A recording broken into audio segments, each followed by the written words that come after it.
Okay, ma'am. You can continue, ma'am. Okay. Good morning, everybody. I am Navata.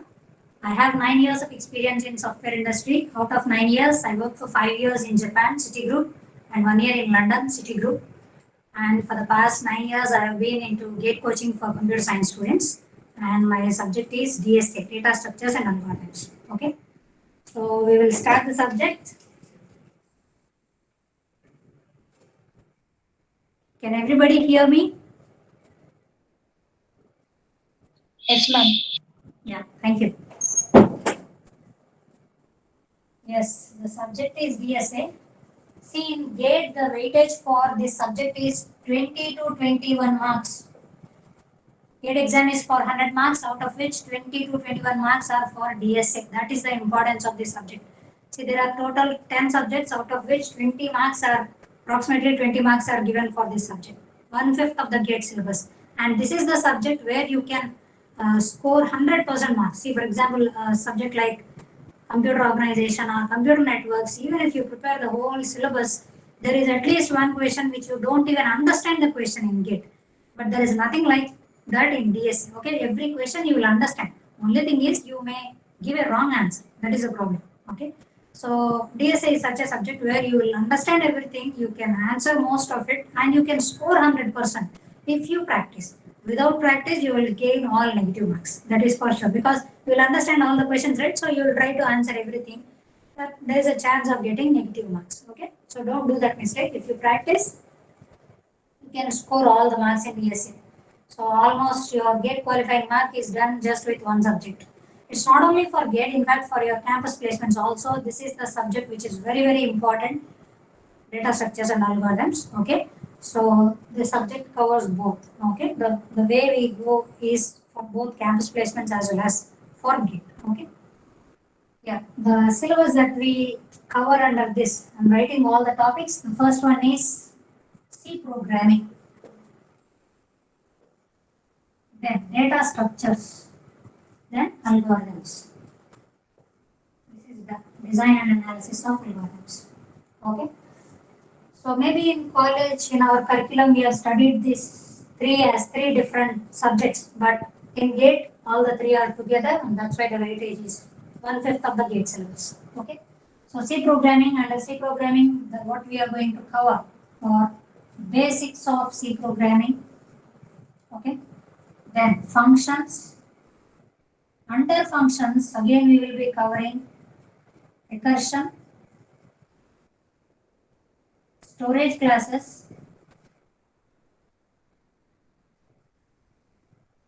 static and dynamic scope,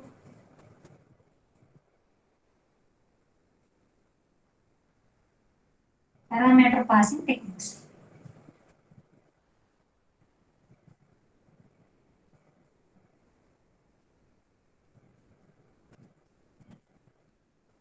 Okay, these are the 4 topics under functions. Then pointers, arrays, and structures. So these are the concepts that we will be discussing under C programming. Then coming to data structures, stacks, queues, linked lists, and trees. And coming to algorithms, first one is asymptotic notations.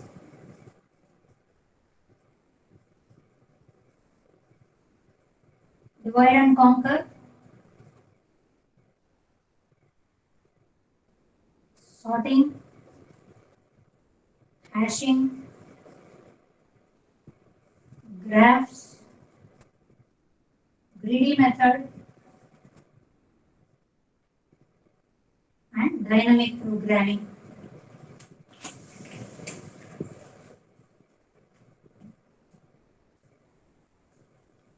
Okay, these are the concepts that we will be discussing.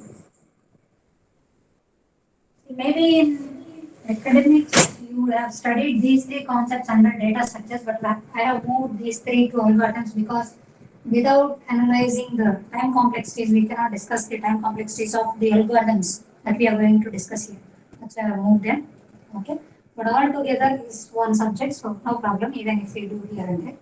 So this is the order in which we are going to discuss all the concepts. And the way we are going is, first we'll be discussing the theory of each topic, and then we will solve all the gate questions under each and every topic. See, we are going to cover all the gate questions from 1988 till 2019-20. Okay. Only 2021 questions are not yet included in the files that I've shared you. See, a Google Drive link has been shared with you in chat box, in which you can see all the files, which includes only the gate questions from 1988 to till 2019. Okay, under each and every topic, the file names are given. So we are going in this order. Okay. See, just mute yourself throughout the class, but whenever you have a doubt or if you want me to repeat any particular topic, you please unmute yourself and then ask. Okay. Yeah. We'll start. See, it's better if you take a book and pen. See, don't just keep your phone here and then do both the things, TV as well as mobile. Don't do all such things. Okay, take a book and then a pen and then write the points that you do not know. Okay, if you already know, that's okay, you can ignore. But those points which you do not know, please write them. This topic, this subject is very, very important for campus placements also. Okay, just spare approximately 50 hours of time for DSA. I'm sure you will crack campus placement also. Right?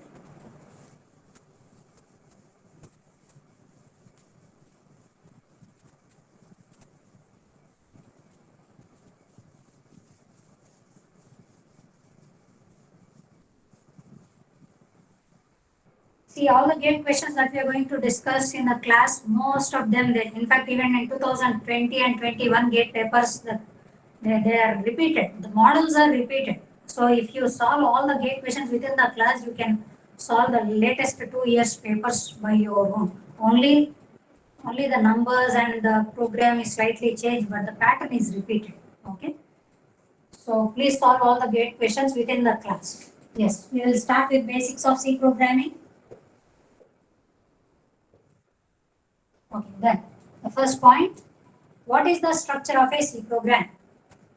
Generally, we start with the comment line, right?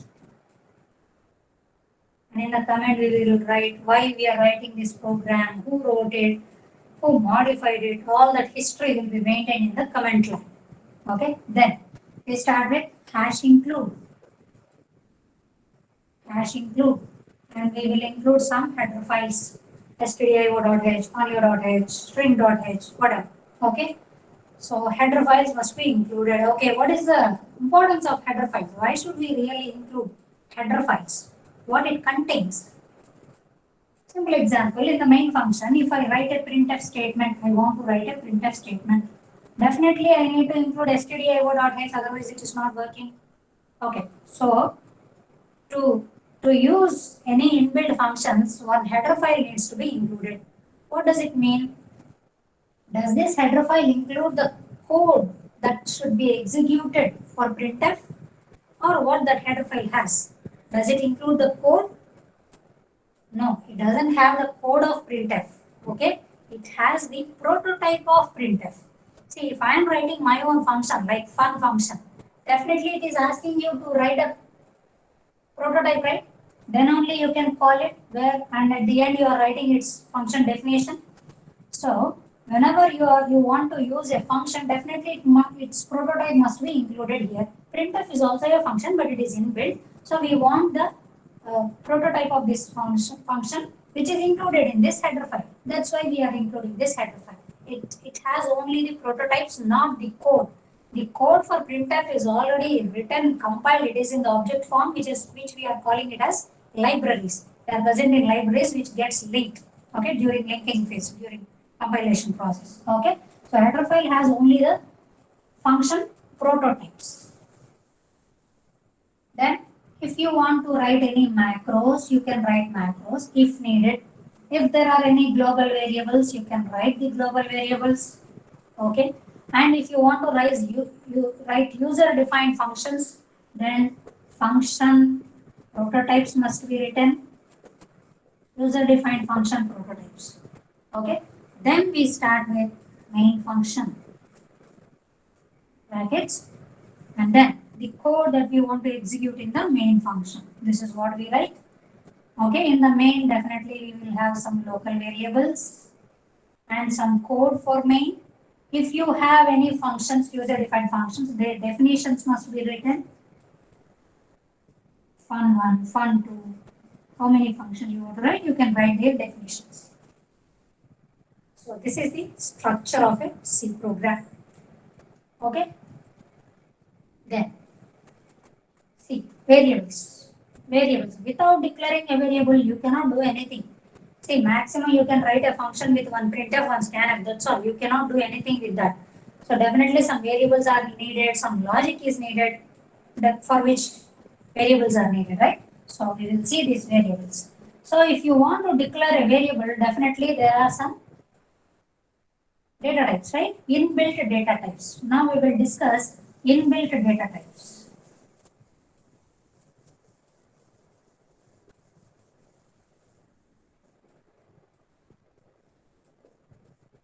Inbuilt data types. Okay. So there are some user-defined data types also, which we will see in structures and arrays. Okay.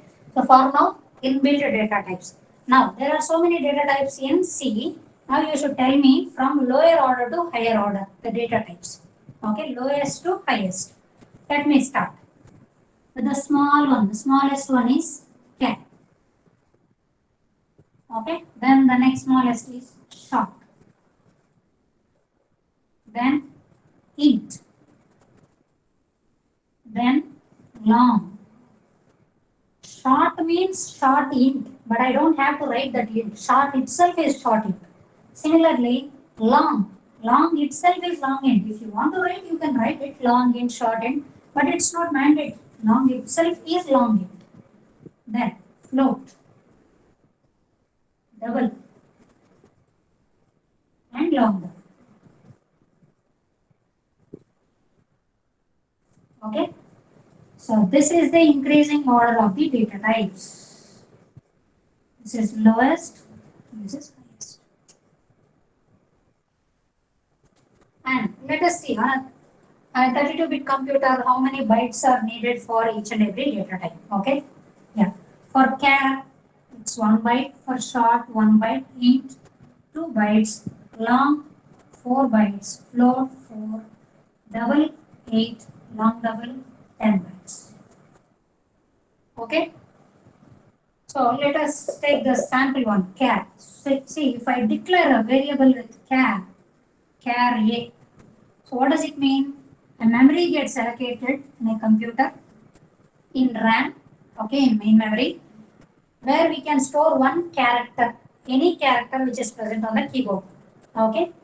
So inside the memory allocation is 1 byte. 1 byte means 8 bits, which means the allocation is like this internally. Okay, 8 bits. If I want to store in this A, this is variable A, right?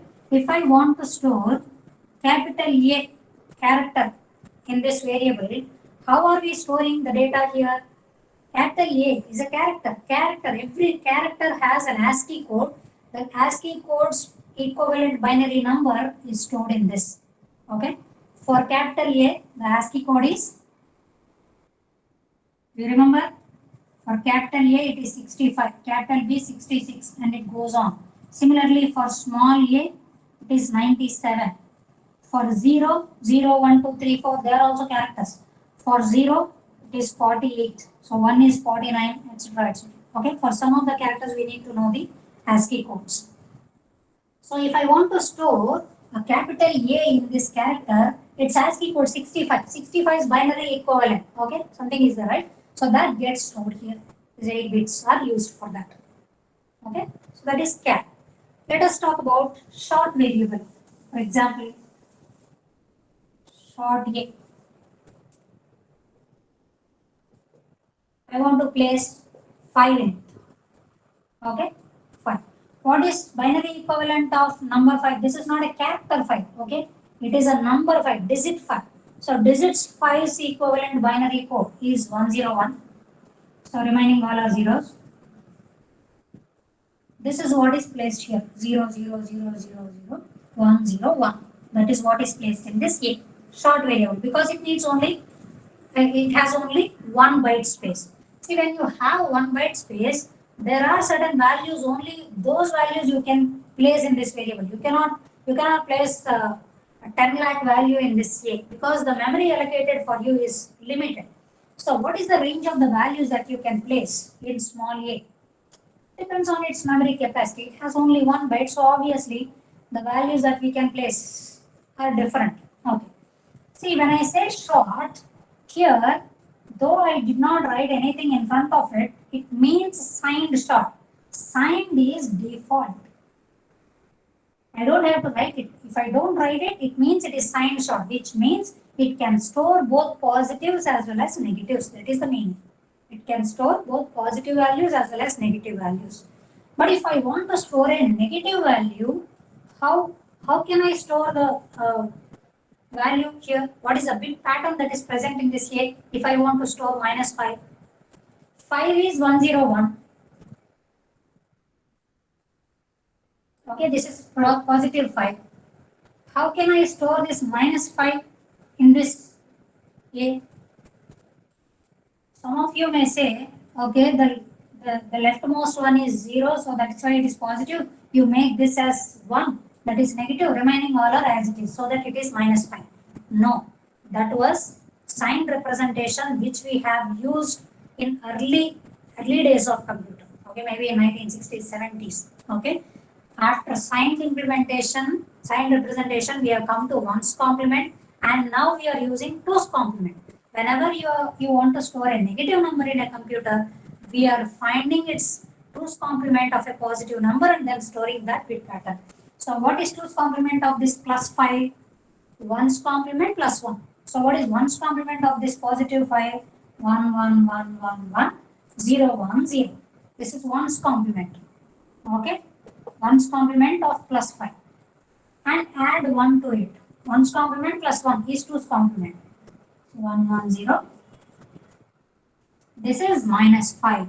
This is what we store in A. If you really want to store -5 in this variable in short, which means signed short, if you want to store -1, -5, this is the bit pattern that we keep here. This is -5. So if you want to store -5, this is the bit pattern, that is signed short. Okay. So based on this, the range of values that you can store in a signed short variable is -128 to +127. That's all. If you want to store only the values in this range, for example, age of a person, definitely it cannot be more than 127, right? Okay, so you can use a short variable for that purpose. Okay, so when you are sure that your values that you want to store will not cross this limit, definitely instead of going for an integer variable, you can go for a short variable. Okay, so this is short. Now, if you do not mention, it is signed short. But if I mention as unsigned, this is unsigned short. What does it mean? Unsigned, which means you cannot store negative values in this variable. This is informing that you cannot store negative values. If you do not write anything, it is signed, which means you can store both positives as well as negatives in this range. But once I mention this as unsigned short, you can store only positive values from 0 to positive values. The example is age. Age cannot be a negative number for anything, right? So in those cases, you can go for unsigned variable. Now I have declared an unsigned short A. So when you go for an unsigned A, what are the values that you can store from 0 onwards? The memory space is not increased. It is only 8 bits. 8 bits. So the smallest value that I can store in this is, see, each bit is the magnitude now. So the smallest value that I can store is all zeros, which means 0. The maximum value that I can store is all ones, which is 255. You know the conversion, right? 2 power 0, 2 power 1, 2 square, and add all of them. You will get the decimal number. It is 255. So the least value that I can store is 0, the maximum value that I can store is 255, so the range of values that I can store in an unsigned short variable is 0 to 255. Okay, so this is about signed and unsigned. The same for signed int, unsigned int, signed long, unsigned long, all of them. Okay, now you understood what is signed and unsigned. Now my question is, signed short and unsigned short are two different data types. Is a signed short smaller or unsigned short is smaller? In this low to higher, where should I write signed short and unsigned short? Which is smaller, which is greater in terms of its priority? Signed short is smaller than unsigned short. Memory needed is only 1 byte, no doubt. But in the order, this is lower, this is higher. Okay. Similarly, int. If I do not write anything, this is signed int, which means unsigned int is greater than signed int.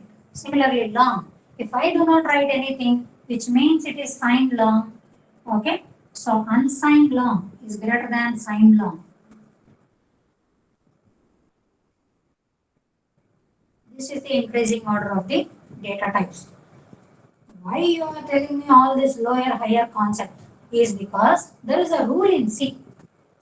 If I write A plus B as an expression, if both the operands are of same type, the answer is also of the same type. But if one of them is int and the other one is float, which means the two are not of same type, they are of different types, then what is the result? What is happening is the lower data type gets converted to higher data type in this expression, and the result is of higher data type. For example, this is int and this is float. B is float, A is int. Then this int is considered as float temporarily because this is already float. This is int. This int is temporarily considered as float for this expression, and the final result is of float because now both are floats. A is actually int, but for this expression it is considered as float and final result is float. See, now I said a point, a lower data type is converted to higher data type. So which means there is a concept called lower and higher data types. So this is lower and that is higher. So you should know this hierarchy so that you can do a conversion from lower to higher and the result is of higher data type. Okay. So because of this point, we have learned this hierarchy. Let me give you an example. Okay. Now this is unsigned A and then we'll say short B. Short B is -5, unsigned is 10.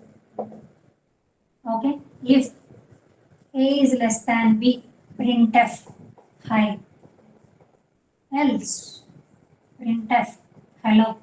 This is the code that I've written. I'm asking you what is the output. Okay.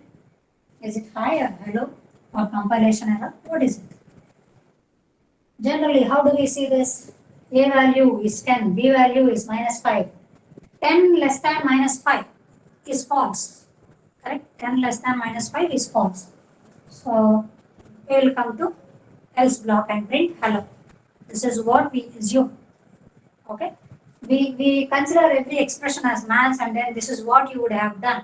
But whenever you see an expression, first of all, you need to go to their data types, the priority of their operators. See, I have given you a simple expression. Simple expression means there is only one operator. Complex expression is more than one operator. For now, I have given you a simple expression. Whenever you have an expression, first concentration should be on the operator's priority associativity and then data types. Whenever you are solving a C problem, this is what it should come to your mind. We should not go for maths. Okay, now you see. A less than B. What is A? A is unsigned short. B is signed short. Nothing is mentioned in signed short. Both are of different data types. Then, for this expression, lower data type is converted to higher data type and the result is of higher data type. Which is lower, which is higher? You know that.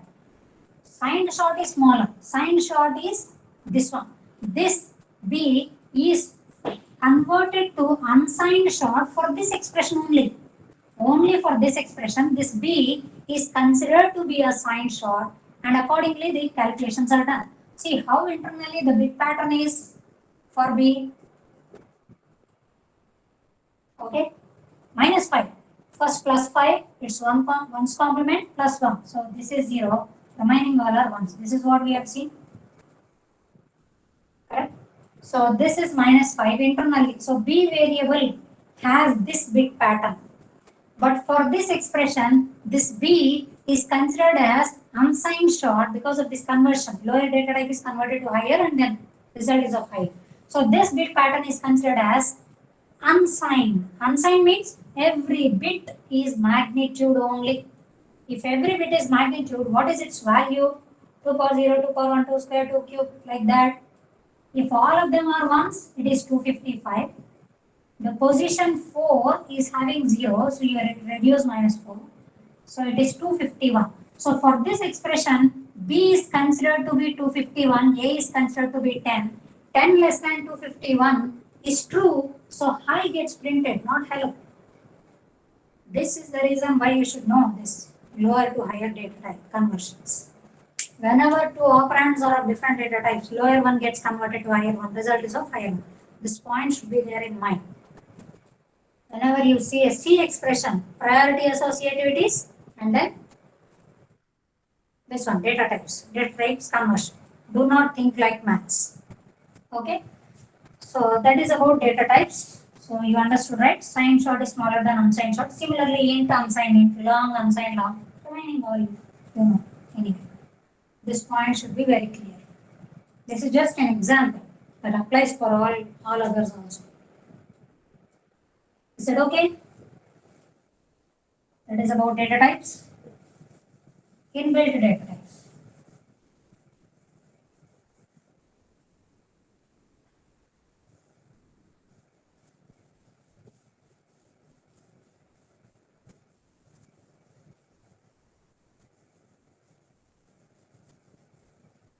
Now we'll say C operators.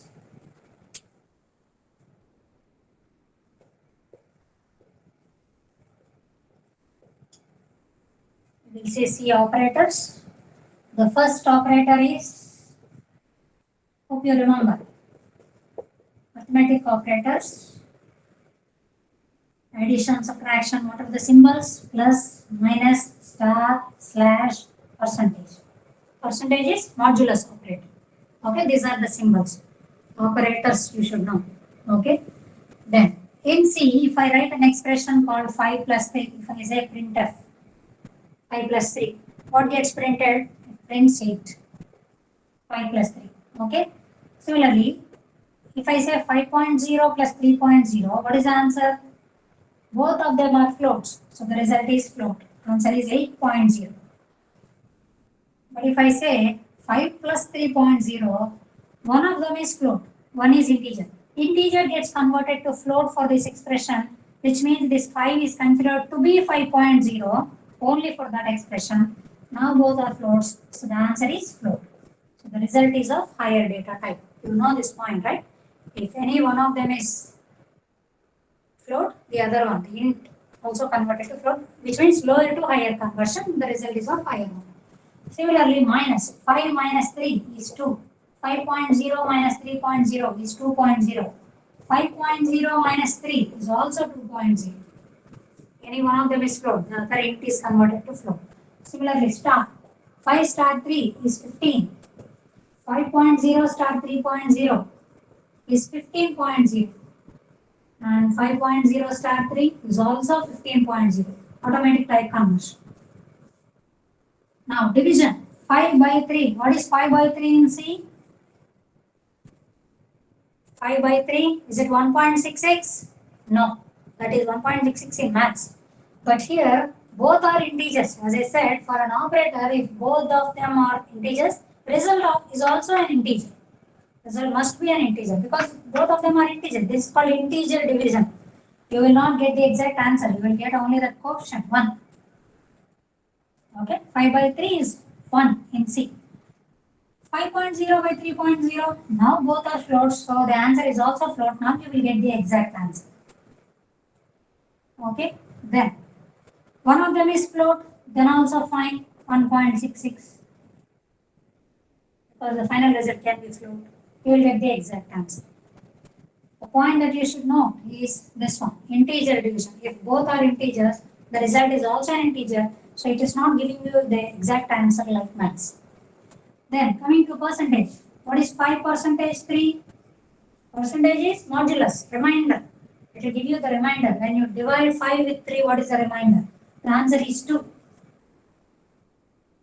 How about 5.0 percentage 3.0 or 5.0 percentage 3? What are the answers? 2.0, 2.0? No.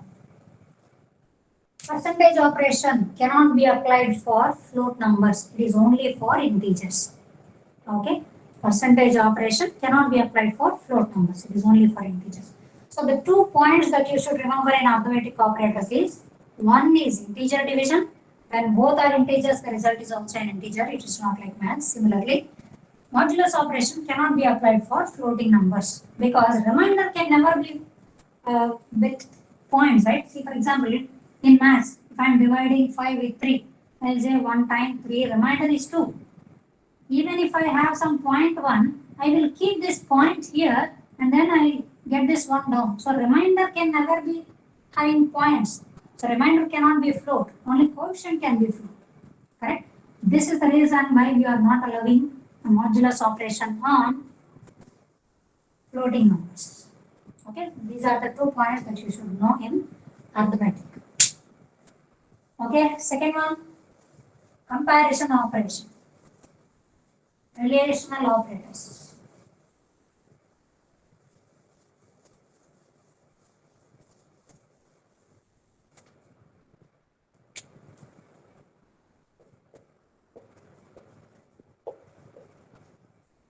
Relational operators. Comparison operators. What are they? Less than, greater than, less than or equal to, greater than or equal to. Equal to and not equal to. What is equal to symbol in C? Equal to is double equal to. In C, equal to operator is double equal to, side by side. There is no gap in between. Similarly, not equal to. Not equal to. Again, there is no space. Should I write like this only, or is there any other operator for not equal to? Something like this. It is also not equal to, right? Must have written like this in SQL. When it comes to Oracle or SQL, both of them are okay to use as not equal to operators.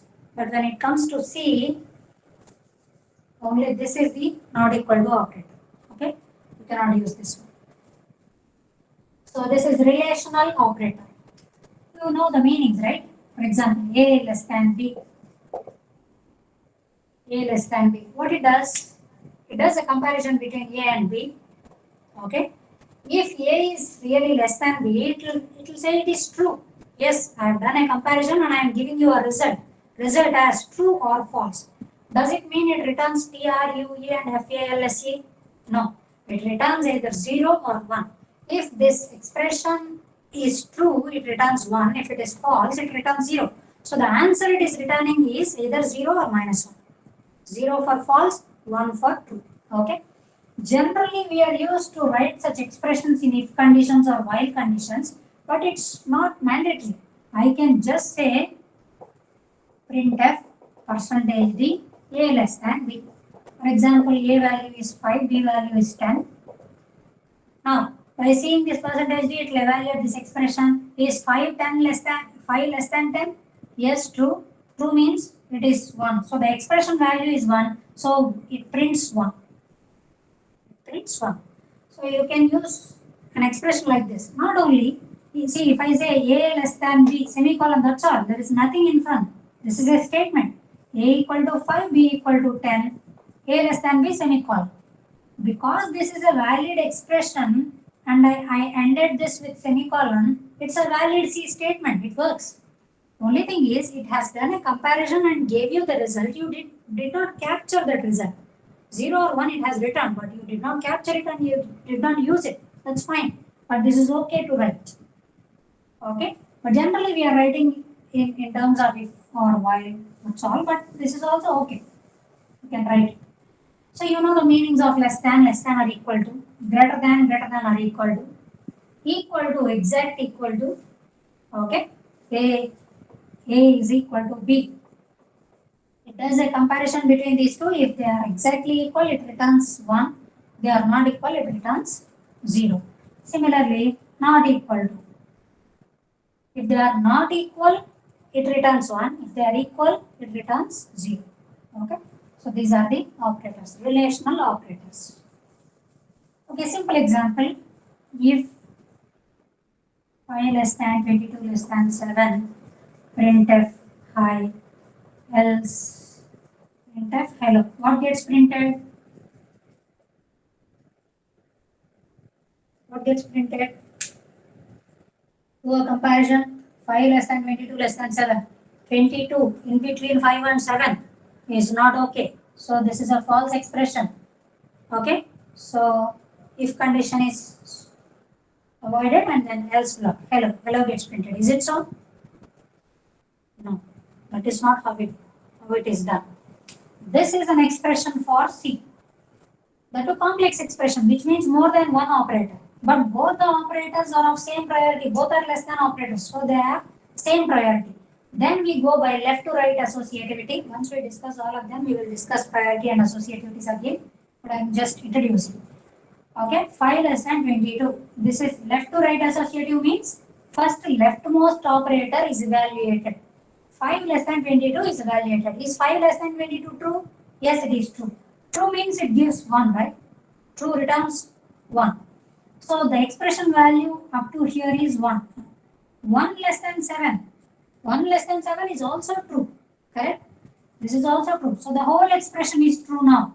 Because the final answer for this is 1, which is true. If 1 is true, so hi gets printed, not hello. Is that okay?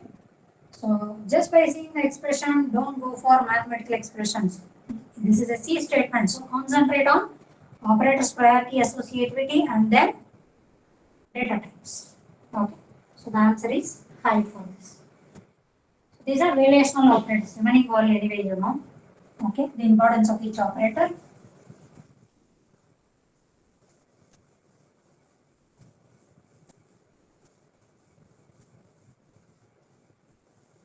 Then logical operators.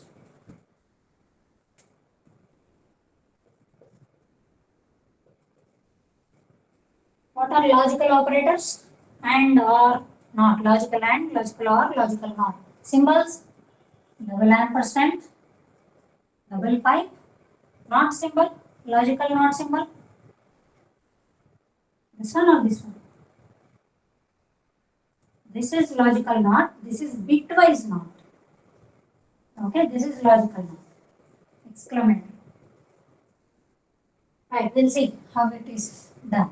So, two expressions separated by and. For example, A less than B and C less than D. Generally, we write all such expressions in if or while, but it's not needed as I told you. This is a valid expression that ends with a semicolon is a valid C statement, no doubt. Okay, so this is a valid C statement. What it does is, first expression 1 and right, and what and says is if both of them are true, the entire result is true. If any one of them is false, the result is false. Okay, if both are true, result is true. If any one of them is false, okay, then in all the cases result is false. You know this, right? And operation. If both are true, then only result is true. Okay, this is fine. But how the execution is done is, first expression 1 is evaluated. If this is true, only if this is true, then this expression is verified. If this is also true, because both are true, the entire result is true. See, if this is true and then this is executed, if this is false, then the whole result is false. But if the very first one is false, if the very first expression is false, it will not evaluate the second expression at all. It will not evaluate the second expression. Whether it is true or false, anyway the entire expression is false. That's why once this is false, this is not executed at all. This is not tested at all. It will go to the else block straight away. Or it will skip this statement and go to the next one. Right? So, if first expression is evaluated, only if this is true, the second one is tested. If the very first one is false, second one is not at all tested. Why you are stressing this point? What is the point even if I go and test that condition? For tracing purpose, it is fine. But if the question is like this, if A less than B and C equal to D. C equal to D. This is what I have written. You have written some code and else you have written some code. If this condition is true, then it will go here, it will perform this operation. What is this operation? It is an assignment operation. D value is copied to C value. And then what is its value? Once D value is copied to C value, the entire expression answer is C value. And if that value of C is any non-zero value, which means it is true. So because both of them are true, this one is executed. But for example, if D value is 0, which is assigned to C, now this entire expression's answer is 0, which means false. It will come to else block. Because it is an assignment or any other operation without a comparison. See, it's not a comparison, it's another operation. Because of that, the result will change. It is an assignment. If this is executed, it behaves differently. If this is not executed, behavior is different. Okay, that's why I'm stressing this point. First expression 1 is evaluated only if this is true. That's when the second one is evaluated. Based on this result, the final answer is changed. Okay. Similarly, OR condition. If I say OR here, what is OR result? True, false, false, true, false, false. If any one of them is true, the result is true. If both are false, then only the result is false. So, OR says if any one of them is true, that's enough. The entire expression answer is true.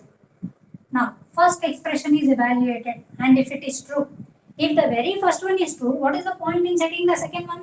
Irrespective of the answer of the second expression, the entire result is true because any one of them is true is enough. That's all. Okay. So, if the very first one is true, second one is not even evaluated. It's true. That's all. But if the first one is false, that's when it will execute the second expression. Now, if this is true, the entire result is true. If this is false, the entire result is false. So this is how the execution is for and OR. Okay. As I said, previous case, if A less than B or C equal to D. This is an assignment. See, if this is true, this is not even tested. The assignment is not done. It will go inside. But in this block, whenever I am using C, what is the C value? For example, C value here is 0 and then, C value here is 0 and then D value is 10. Because this is true, this one is not evaluated in this block, the C value will be 0 only. Like that it will evaluate. But if this one is false, now this is evaluated, D value is placed in C. So C value becomes 10 now. And this is true. Now it is C value, right? Any non-zero is true. Now this expression is non-zero value, which is 10. So it is true. So because any one of them is true, result is true. So I am executing if block again. But now the C value is 10. Here I am using C value as 10. That is the difference. Whether it is getting executed or not really matters for the result. Okay. So this is OR. There is no such confusion with NOT because it is unary operator. Unary. You know what is binary and unary, right? Binary means for an operator you need two operands, A and B. But unary is not. Whatever you write inside doesn't matter. Now the result of inside, if it is true, not makes it as false. If the inside one is false, not makes it as true. That's all. No confusion like that. first expression, second expression, nothing like that. Okay. First inside one is evaluated. If this is true, not makes it as false. The whole expression is false. If this is false, whole expression is true. This is logical operators.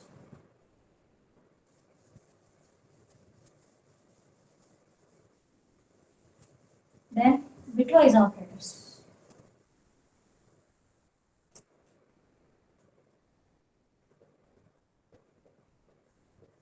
What are bitwise operators?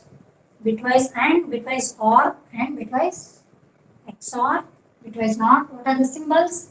AND symbol is single ampersand. Bitwise OR, single pipe. Bitwise XOR is cap. Bitwise NOT, tilde symbol, and left shift and right shift. So these are the bitwise operators. Let us take an example and see. For example, variable A. I am considering variable A as 0, 0, 1, 0, 1. B 0, 1, 0, 1, 0, 0, 1.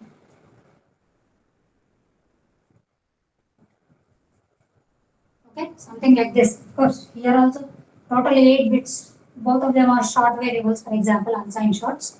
Okay, so here I have taken only 6. The remaining 2 zeros are already there. You can assume that. What is decimal equivalent of this and this? This is 2 power 0, 2 power 1, 2 square, 2 cube. Okay, this is 10. How about this? 2 power 0, 2 power 1, 2 square, 2 cube, 2 power 4, 16. Okay, now for these two operators, operands A and B, I am writing A and B bitwise AND. What is the result? A and B result. What is AND operation? If both of them are ones, result is 1. I am writing 0, 0, 0, 1, 1, 0, 1, 1. This is for AND operation. If both of them are 2, result is 2. If both of them are 1, result is 1. Remaining all are zeros. That is AND.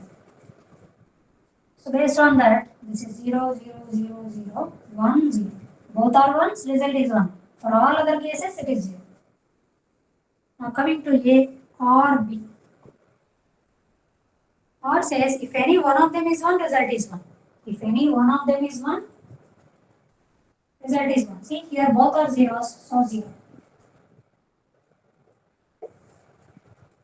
1, 1, 1. If any one of them is 1, that's all, result is 1. So this is 0, 1, 1, 1, 1, 0. This is A or B. Then A XOR B. XOR is exclusive OR. What is exclusive? If first one is 1, the other one is 0, then also it is fine, which means it is true.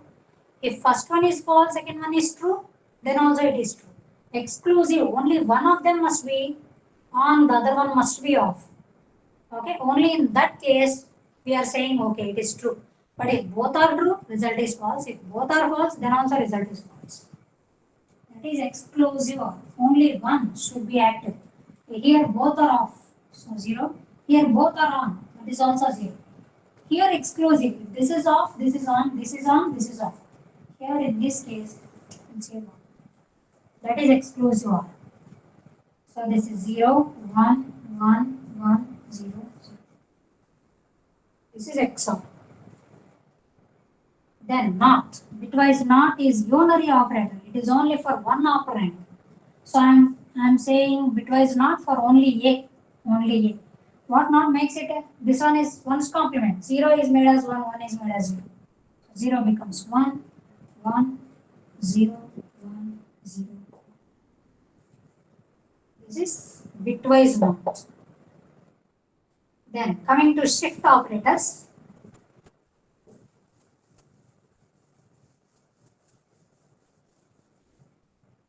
Shift, I am taking the operand A here.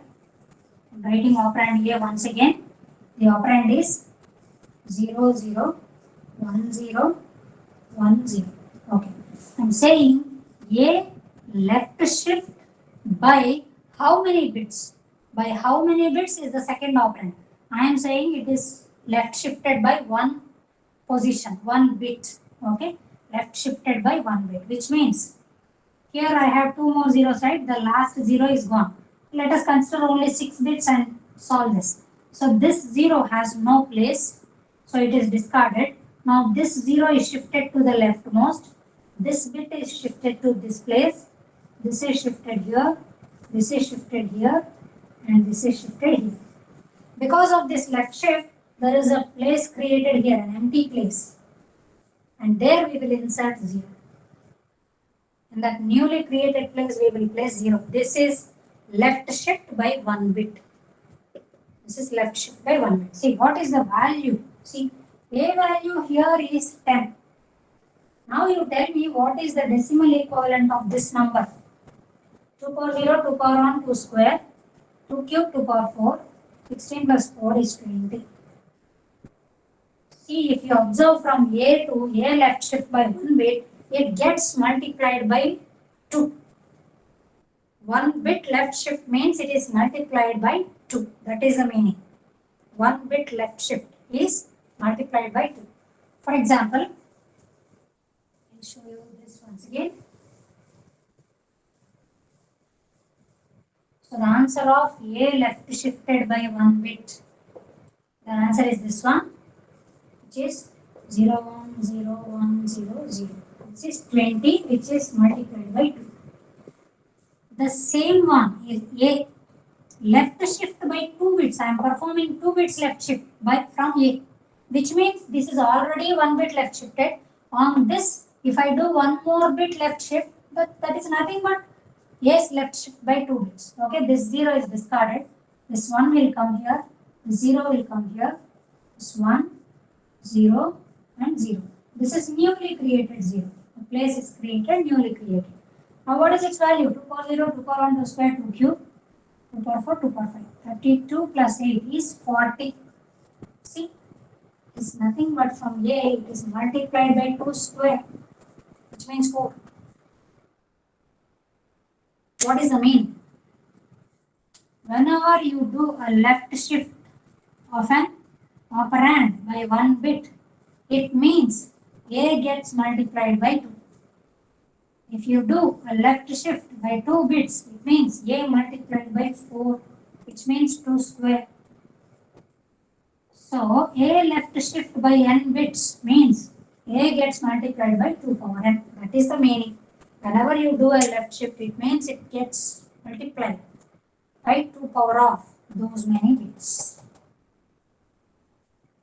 Okay? So, that is left shift. I will take a right shift.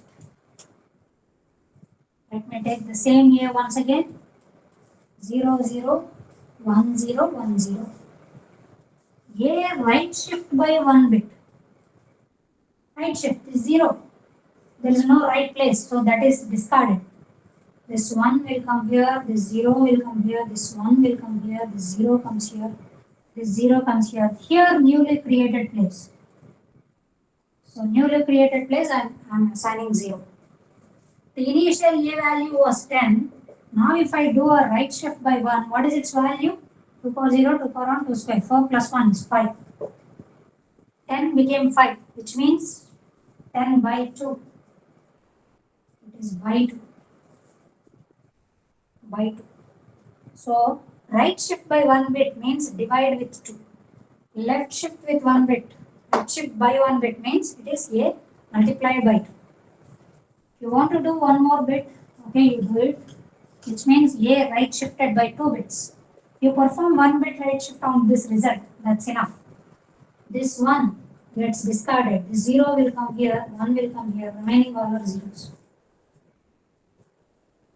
This one is 2. What's happening? 10 by 4. What is 10 by 4? In C, 10 divided with 4. The answer should be an integral value, an integer value, not that point something, because both are integers, right? So the answer is 2. So right shift by 1 bit. A right shift by 1 bit means A divided by 2. A right shift by 2 bits means A divided by 4 or 2 square. Similarly, A right shift by n bits means A divided by 2 power n. That is the mean. Left shift is multiplication, right shift is division. Is that fine? You should know this point. Left shift is multiplication, right shift is division. If you do not know this, you will be converting them to binaries and then shifting all this is done, which will take 3 hours of gate exam for this one question. For a simple question, you will take approximately 30 minutes. Okay, so you should know this point. Then you will not do this binary conversion. You will directly go for multiplication and divisions. Okay. In most of the gate papers, the question wherever they have to give a right shift, they are giving. Wherever they have to give a division, they are giving a right shift. Something like this. Num right shift equal to 1, something like this, which means num equal to number of right shift by 1. Right shift by 1 means it is divided with 2. Okay, instead of giving num equal to num by 2, they are giving like this. It's a short form of assignment that we will see now.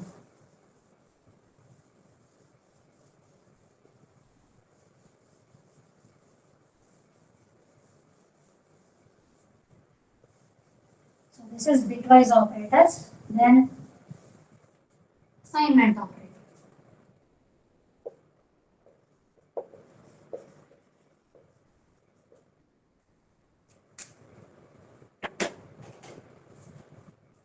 Coming to assignment operators, assignment operator is single equal to.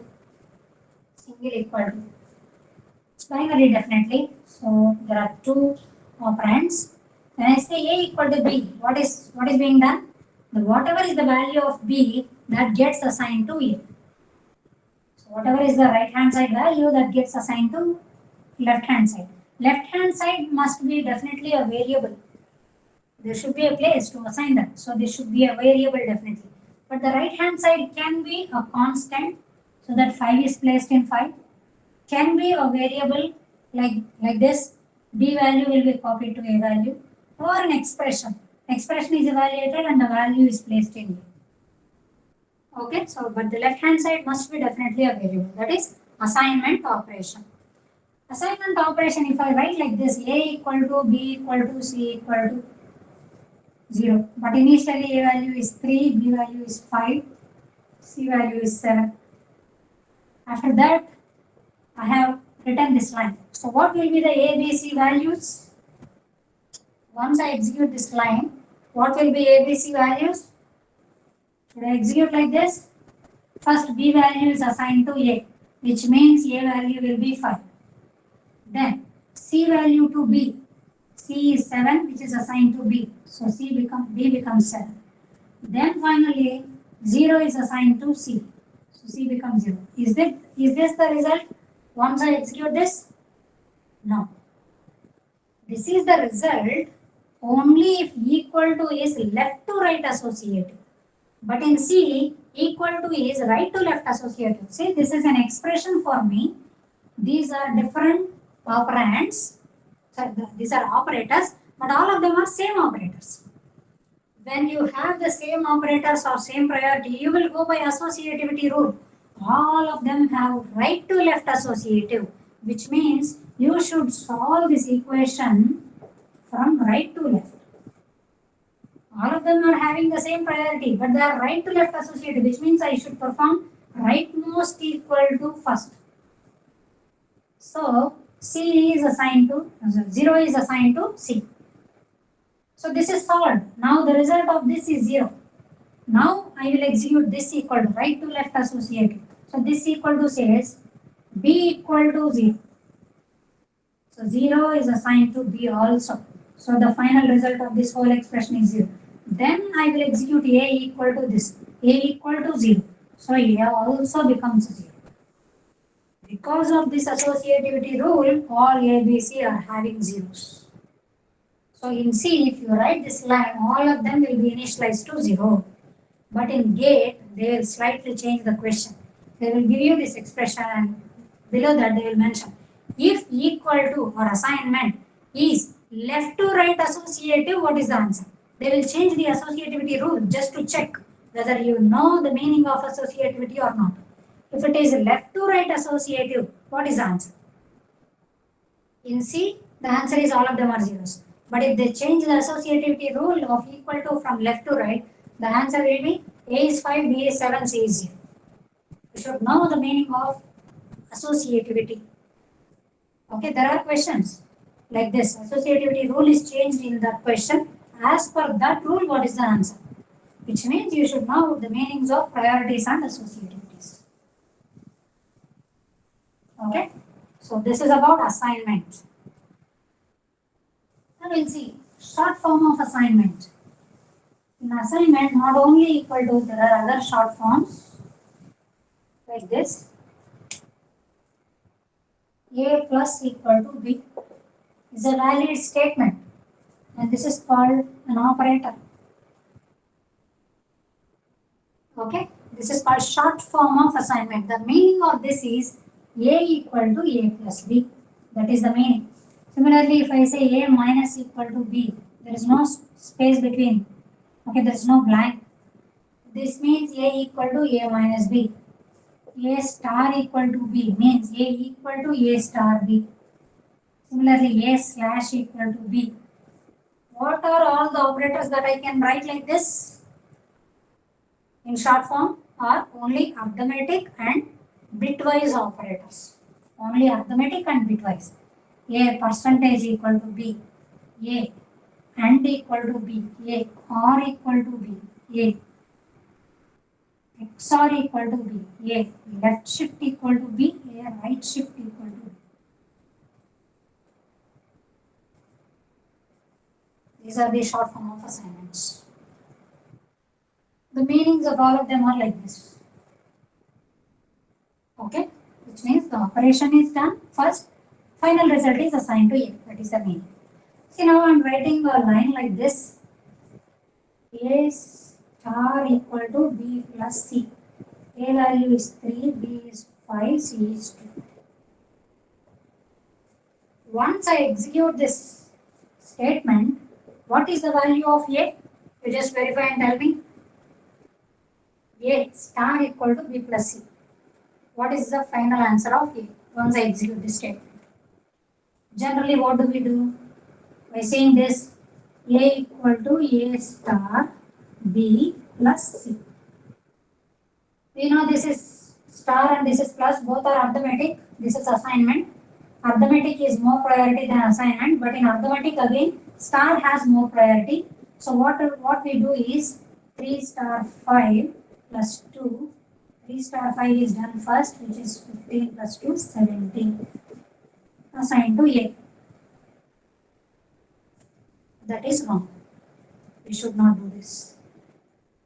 See, the expression that I gave you is A star equal to B plus C. I am telling you this is an operator.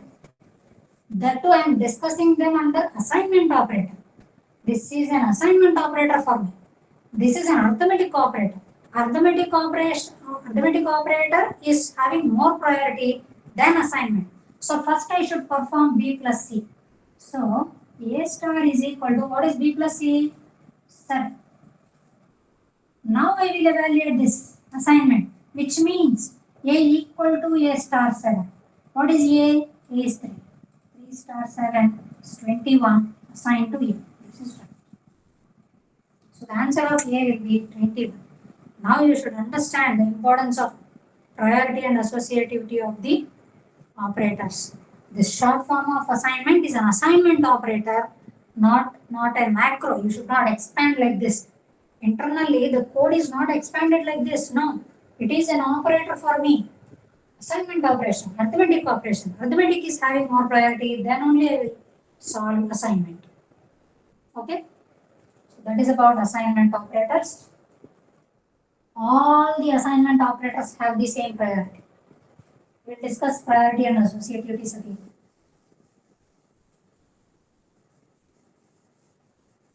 Then, next operator, increment and decrement.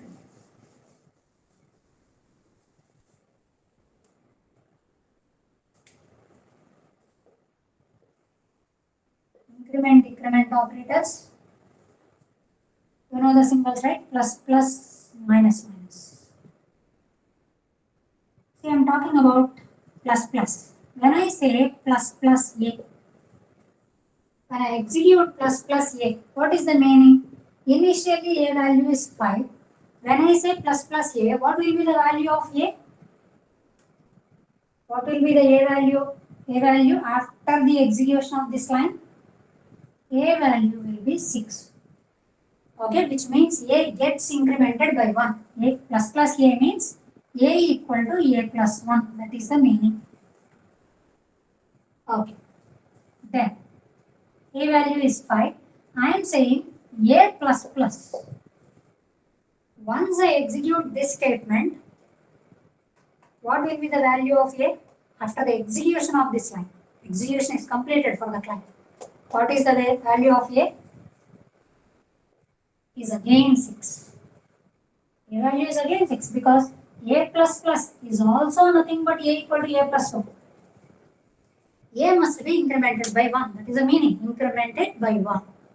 Whether you write it as plus plus A or A plus plus, the value of A gets incremented by 1 once you execute that statement. Then what is the difference between these two statements?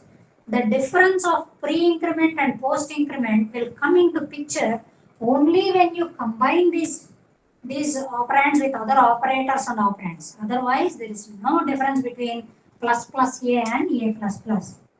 If you write this as one statement, this is same as A plus plus. There is no difference in these two statements because you have not combined them with other operators and operands.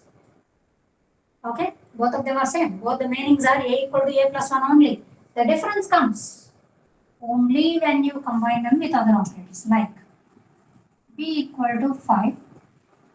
Here also B equal to 5. I am saying B equal to A value is 7. A value is 7. B equal to plus plus A. B equal to A plus plus. Okay. This is pre-increment. This is post-increment. Now, you see the execution of this. This is incrementation. This is assignment. Two operators are involved.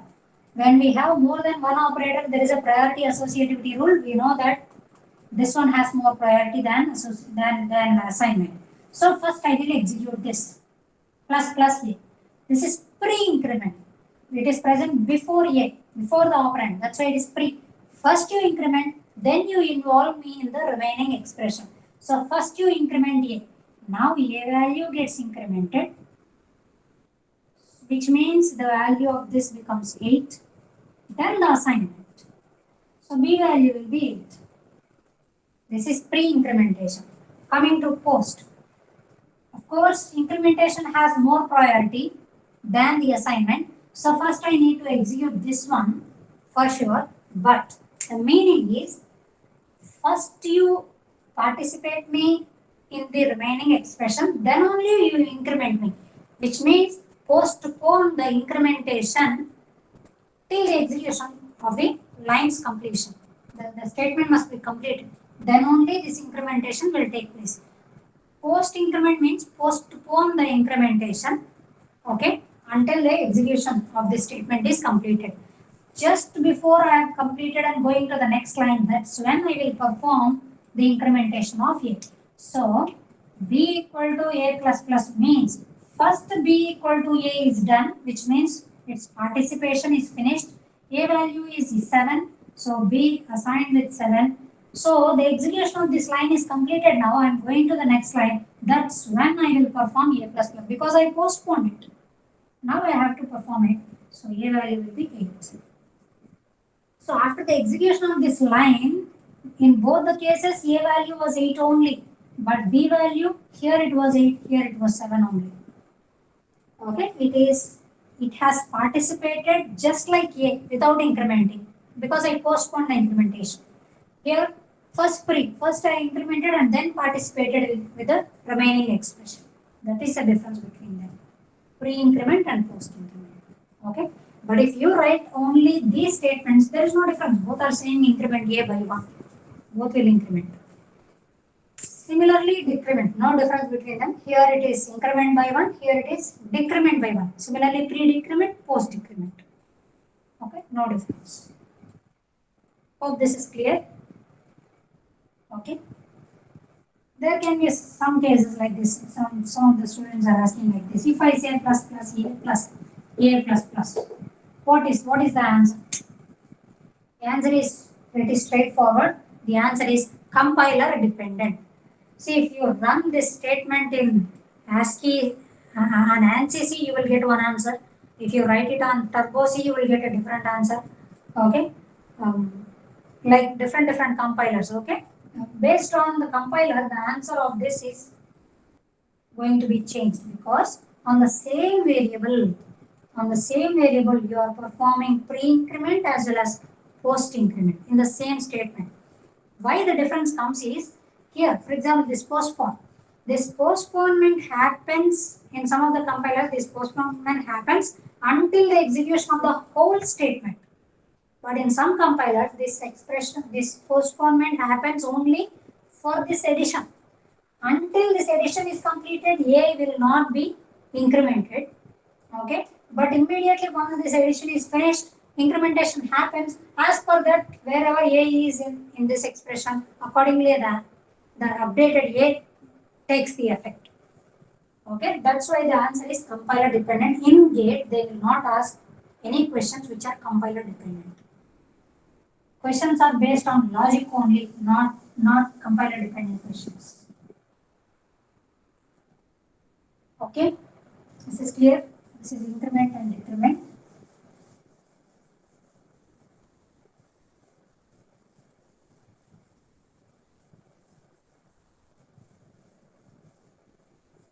Then ternary operator or conditional operator,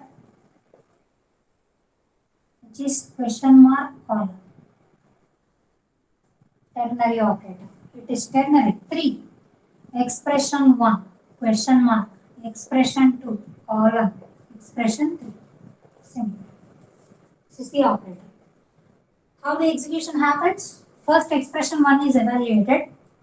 If it is true, true means any non-zero value is considered to be true in C. See, for example, if I write in if, I don't have to write an expression here. I can write any constant value also. I can say plus 5 is true. Minus 5 is also true. Any non-zero value is considered to be true. Only 0 is considered as false. Only 0 is considered as false. Okay? That's why even if you write something like A less than B, what is the answer? Either 0 or 1. 0 means false, 1 means which is a non-zero. Any non-zero is true. Okay, so first expression is evaluated. If it is true, which means non-zero, then the answer of the whole expression is expression 2. But if this is evaluated to false, then the answer of the whole expression is expression 3. It is something like this. If expression 1, then the answer is expression 2, else the answer is expression 3. Instead of writing if else, this is one operator.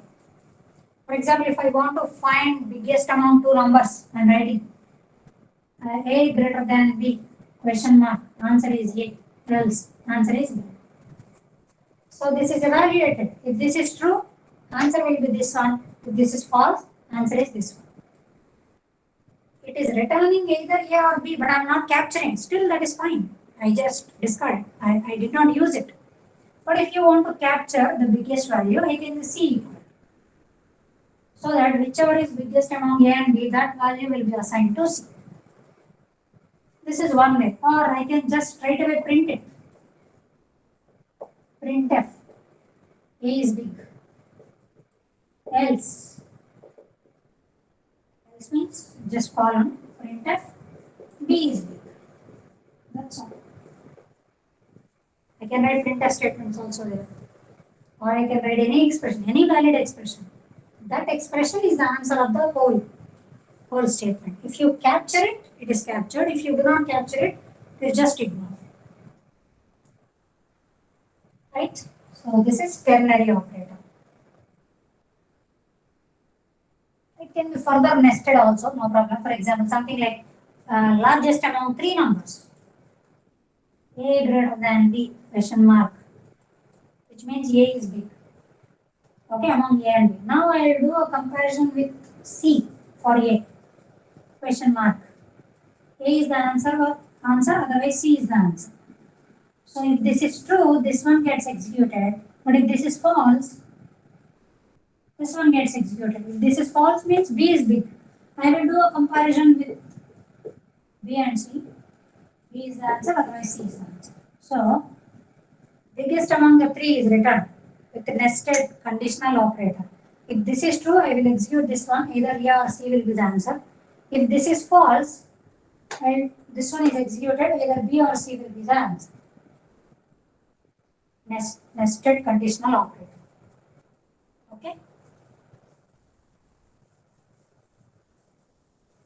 Then miscellaneous operators, which are comma and size of.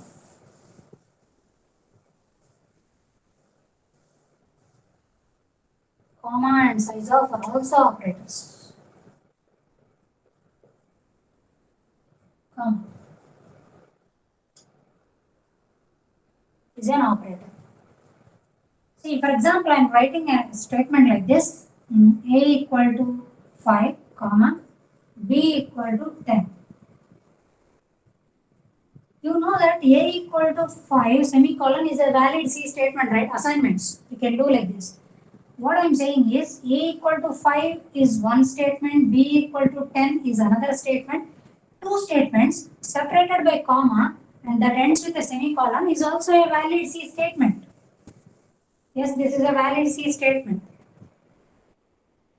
And now, if I add one more comma and say A plus B is again a valid C statement. But what is the result of the whole expression? That is the problem. So, all the valid expressions, you can separate them by commas. Now, which are separated by commas, this whole thing is one expression. But the answer of this expression is the rightmost expression's value. Rightmost expression's value is the answer of the whole expression. So, coming to this, first 5 is assigned to A, 10 is assigned to B, A plus B is 15. So, the whole expression's answer is 15. Rightmost expression's answer is the answer of the whole expression. Of course, that 15 you have not captured in anything, but if you want to capture, you can say C equal to brackets. Then definitely 15 will come and sit in C, which means this whole expression is returning me the rightmost expression's answer. C will take 15. But by mistake, if you write like this, C equal to A equal to 5, comma, B equal to 10, comma, A plus B. Without keeping brackets, if you write like this, because here it is comma, this is one expression, this is second expression, this is third expression. All are separated with commas, the rightmost expression's answer. Okay, here first this is evaluated. A is assigned with 5, the same 5 is assigned to C. B is assigned with 10, A plus B is 15. The answer of the whole expression is 15, but C value will be 5 only. Because this is one expression. You have not kept them in brackets. As per priority associativity rules, only if you keep a bracket, the inside one is evaluated first. Otherwise, it is like, this is also like a normal equal to for this expression. Is that okay? This is comma operator. You can write any number of expressions with comma separated. The rightmost expression's answer will be the answer of the whole expression.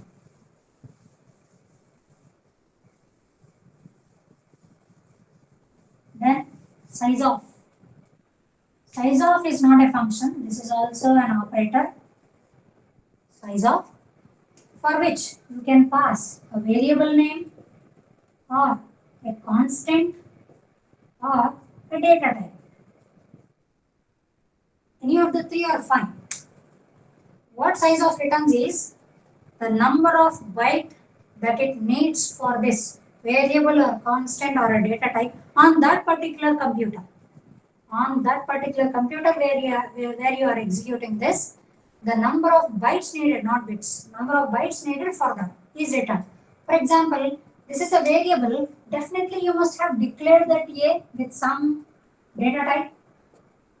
So for this A, how many bytes were allocated on this particular computer for this A is returned. For example, 4. This is a constant. Of course, constant also needs memory, but this is a character constant. For example, it needs 1 byte, so it returns 1. And this is data type. On this particular data on this particular computer, this data type needs how many bytes? That is returned by size of. So any of the 3 are fine. On that particular computer, what is the memory needed in terms of bytes?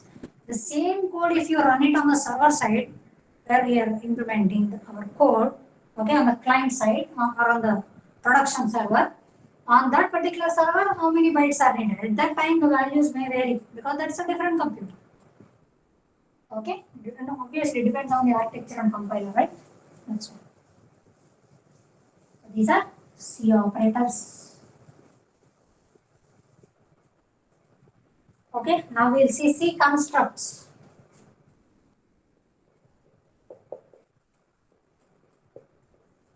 Simple constructs: if else, nested if, else if ladder, then switch. Okay. First we will see if statement, small if. If, what is the syntax? Not condition, it is an expression. A condition is not needed. Condition means it needs a comparison operation. There is no need. I can just say if A, it's fine. It's fine. This is an expression. What is the A value? Something. If it is a non-zero, it is true. If it is zero, it is false. That's all. So expression is the syntax. If expression, code. Simple if. So first expression is evaluated. If it is evaluated to non-zero value, which means it is true. Expression evaluated to non-zero is considered as true. Expression evaluated to 0 is considered as false. Please remember this. Okay, so if this expression is non-zero, because it is true, the block gets executed and then continue with the statements after the block. This is simple. If the expression is evaluated to 0, this block is skipped and continue with the next lines. Block is needed only when you have more than one statement associated with that if. If you have only one statement associated with if, then brackets are not needed. If something, printf. If you just want to printf, then brackets are not needed. But if you want to do more than one line, then bracket. You want to complete the whole block if this is true. Then brackets are needed. Okay. So if this is simple if. Coming to if else. If expression block else block. Okay. First expression is evaluated. If it is evaluated to non-zero, which means true, this block gets executed. This block is skipped. Continue from here. But if this expression is evaluated to false, which means 0, then this block is skipped, this block is executed, continue from here. Okay, this is if else, which means if block and else block are mutually exclusive. If this is executed, this is skipped. If this is skipped, this gets executed. Mutually exclusive. That is if else. Then nested if. If expression 1, again if expression 2, else block else if expression 3 block else block. This is nested if, means if within if. See, first expression 1 is evaluated, then we enter. Then expression 2 is evaluated. If this is also true, block A gets executed, come out completely and continue from here. If both are true, block A gets executed. If first one is true, enter inside, but second expression is false, then else block here. Block B gets executed, come out and continue. If the very expression 1 is false, come to else block. Expression 3 is evaluated if this is true, block C gets executed and come out. If expression 3 is also false, block D gets executed, come out and continue. So among A, B, C, D, only one block gets executed, either A or B or C or D, that's all. That's how it is. If within if. This is called nested if. Okay. Then else if ladder. Else if ladder. This is if expression 1. Then else if expression 2. Again else if expression 3. Finally else. Okay. What is the execution order? First expression 1 is evaluated. If it is true, block A gets executed, come out completely and continue from here. If expression 1 is false, that's when you will come to else and then test expression 2. If this is true, block B gets executed, come out completely and continue. But if this is also false, this one is false and this one is also false, then you will come to else and then check expression 3. If this is true, block C gets executed, come out and continue. But if this is also false, means 1 is false, 2 is false, 3 is false, that's when we will execute else block and continue from here. This is else if ladder. For example, I have written a code like this: A less than B and C less than D. Here A less than B, here C less than D. Code is like this: A is 3, B is 5, C is 7, D is 9. If you observe, the first condition, A less than B is true and C less than D is also true. This condition is true, expression 1 is true, but expression 2 is also true. Expression 3 is also true. Which block gets executed if all of them are true? Okay. As I said, first expression 1 is evaluated. If it is true, block gets executed, come out completely and continue. It did not even evaluate whether it is true or false. For our mind, yes, we know that this is also true and this is also true. But C compiler has not even executed this statement to check whether it is true or false. So, whichever condition is first true, that corresponding block gets executed and come out. It's not that because all the conditions are true, all the blocks are executed. No. Whichever condition is first becomes true, only that particular block gets executed, come out, and then continue. Is that okay? This is else if ladder. And in else if ladder, is else statement mandatory? The last block? Is it mandatory? No, it's not mandatory. You can write like this. Only conditions. If none of them is false, none of them is true, that's okay. All the blocks are skipped and continue from here. That's all. Else is not mandatory. Else is needed only if you want to do something if all the conditions are false. If you don't have anything to do if all of them are false, it's okay. Skip it and continue. Right? So this is else if ladder. Then switch.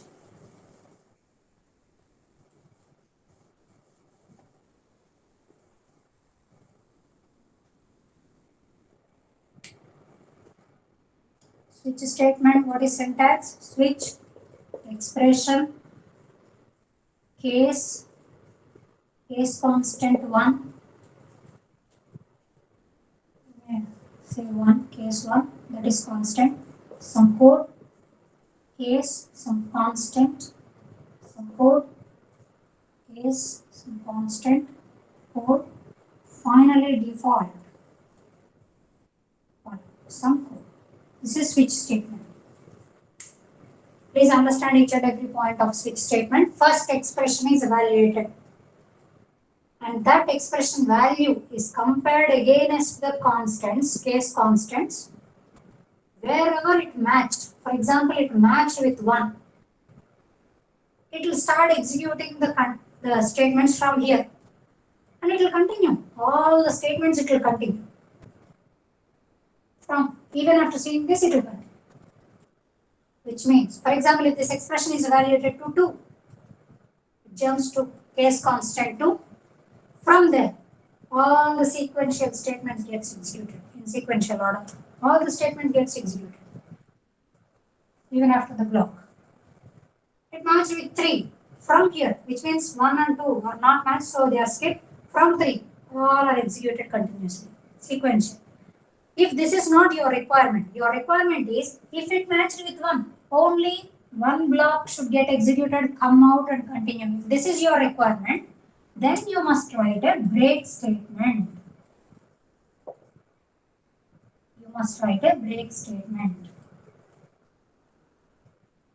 If you do not write break statement, wherever it matches with case constant, from there all the statements will be executed sequentially. But if you write break, for example, it matches with 2, these statements are executed. By seeing the break, it will come out of the block and continue, which means only case 2 block gets executed. Is that okay? So writing break in switch statement is not mandatory. It's not mandatory. It will compile and it will execute, no doubt. And there is a gate question by removing all the breaks. What is the answer? Yes, it gets executed. You will get the answer as a sequential order of execution. All of them will be printed. Can I write any case statement without having any block of statement? Yes, you can. Case 3, there is nothing, which means a null statement is associated with case 3. This is okay. No compilation error, no execution error. It is fine. Okay. Right. Finally, default. What is the purpose of default? If this expression value doesn't match with any of the case constants, yes, finally, default block gets executed, come out and continue. If it doesn't match with any of them, see like this, else statement of the else if ladder. Else block gets executed only if all of them are false, right? Similarly, here it is default. If it doesn't match with any of the case constant, then default block executed, come out and continue. Is default statement mandatory in switch? No, it's not mandatory. You can skip it. If it doesn't match with any of them, it will come out of the block and continue. That's all. If you want to do something, if it doesn't match with any of the case constant, that's when you write default block also. Otherwise, it's not mandatory. And should I write default statement only at the end, or can I write default statement here? Default. And then some statements. Then case 3. Can I write it so? Write this default statements, break, and then case 3. Statements. Is this okay? Yes, this is also okay. No compilation error, no execution error. But what is the answer? See, for example, if the expression is evaluated to 3, what is the answer? Default gets executed or case 3 gets executed? Is the question. It matches with 3. Yes, case 3 gets executed, not default. Okay? Which means it will compare with all case constants first. Wherever it matched, it will execute only the block. So whether you write default at the last, at the middle, or even at the starting, it doesn't matter. It behaves as though it is the last statement of the switch statement. So it will execute only if the expression doesn't match with any of the case constants. Then only default block gets executed. So you can write default block anywhere in the switch statement. But generally, how we are writing else? We are writing else only at the end, right? Here you cannot write this else somewhere in between. Okay? Because we are writing else at the end, similarly we are writing default at the end also. Right. Then coming to case constants. Case constant 1, 2, 3. Can I say 101, 102, 201, 301? Yes. Any numbers are okay. Any valid constants are fine. Integer constants, yes, they are okay. How about character constants? Like A, B, C, character A, character B, character C. They are fine. Can I say characters? Plus, minus, star. They are also characters. Single character enclosed in single quotes is a character constant. Yes, any character constant is also fine. How about float constants? 1.1, 1.2, 1.3. No. Float constants are not okay. Only integer constants and character constants are allowed as case constants. Only integers and character constants. How about string constants? ABC, double quotes. String constant mean which is placed in double quotes. ABC, XYZ, PQR, string. No, this is also not. Only integer and character constants you can write. Okay.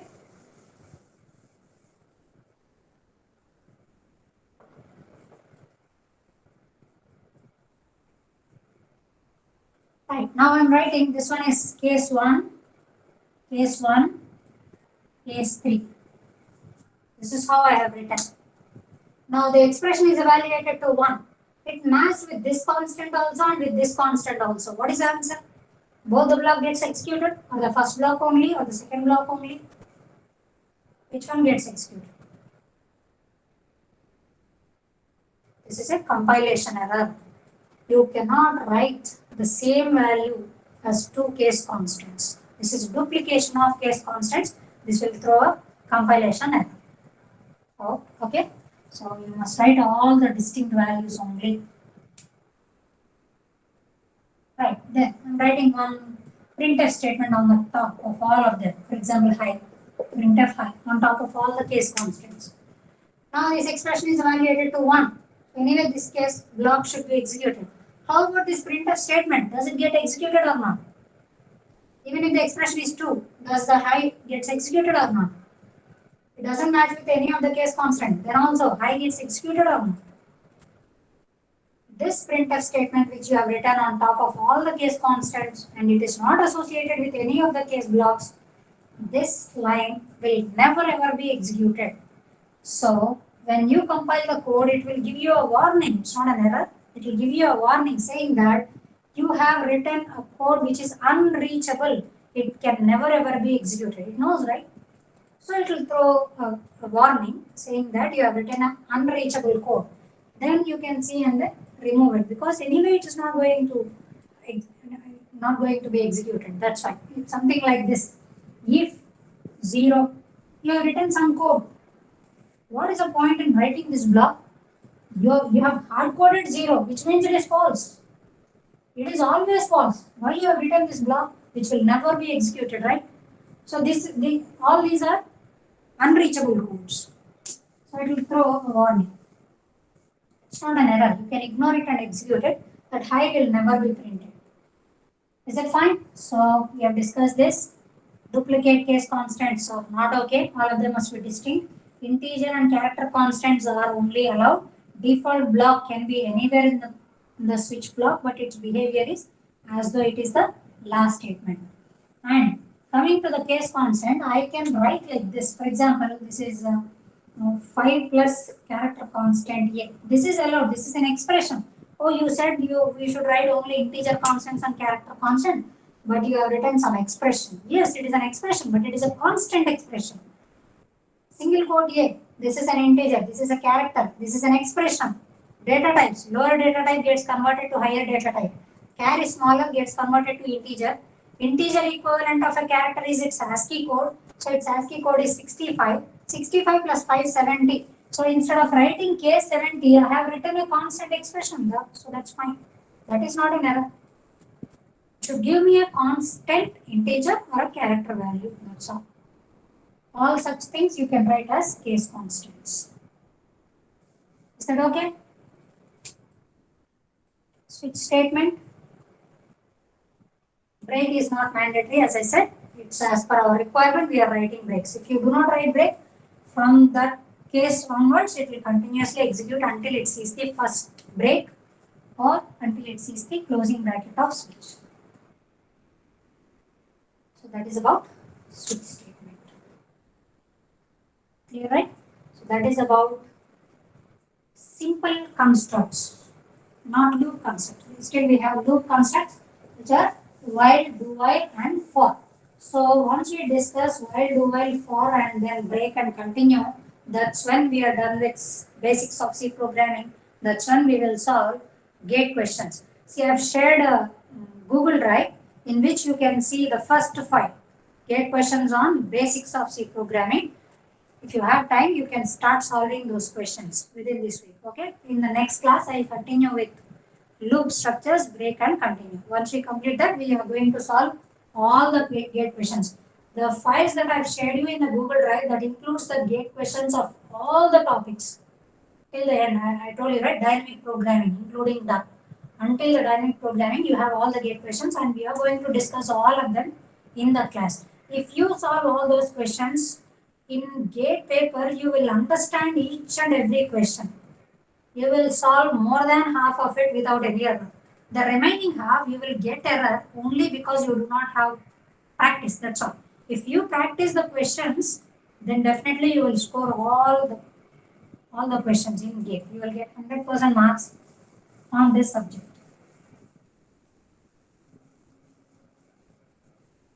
Okay. So next week, whenever we have a class, then we will start our loop concepts also. Okay. For now, we're closing the session. But if you have any doubts, you can ask me now. You unmute yourself and then ask me questions. Any questions?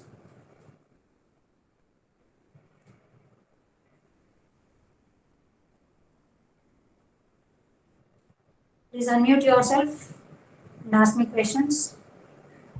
Ma'am Yes. Ma'am unsigned short అని చెప్పి మనం declare చేసుకుని negative number ఇస్తే అది store చేసుకుంటా చేసుకోవాలి. చేసుకోండి. Compilation error ఇస్తుంది. Okay.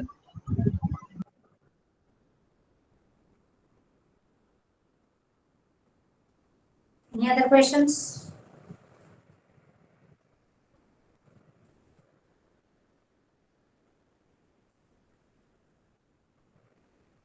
No more questions, right? Can we close the session? Yeah. Thank you.